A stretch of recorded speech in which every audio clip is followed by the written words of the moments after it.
একটি স্বচ্ছ প্রশাসনিক কাঠামো গড়া, দুর্নীতিমুক্ত পরিবেশ সৃষ্টি এবং উন্নয়ন কাজে শতভাগ স্বচ্ছতা নিশ্চিত করে প্রধানমন্ত্রীর বড় বড় উন্নয়ন প্রকল্প বাস্তবায়ন করে পাবনা জেলার সার্বিক উন্নয়ন করা হবে বলে জানিয়েছেন পাবনা জেলা পরিষদের নবনিযুক্ত প্রশাসক জহুরুল ইসলাম।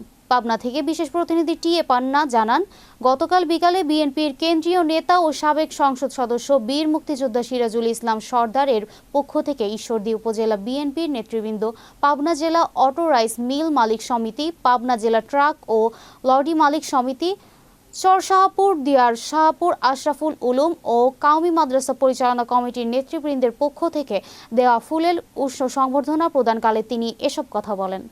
এ সময় সাবেক সংসদ সদস্য বীর মুক্তিযোদ্ধা সিরাজুল ইসলাম সর্দার, ঈশ্বরদী উপজেলা বিএনপির সভাপতি আবু তালেব ফকির, উপজেলা বিএনপির সাবেক সাংগঠনিক সম্পাদক হুমায়ুন কবির, দুলাল, সলিমপুর ইউনিয়ন বিএনপির সভাপতি ফজলুর রহমান, বিএনপি নেতা সাইদুল ইসলাম, হাশেম আলী মেম্বর, আলমগীর হোসেন বাদশাহ, পাবনা পৌর বিএনপির সাবেক সম্পাদক তৌফিক ইমাম ও ঈশ্বরদী উপজেলা প্রেস ক্লাবের সভাপতি টি.এ. পান্না সহ বিশিষ্ট ব্যক্তিবর্গ উপস্থিত ছিলেন।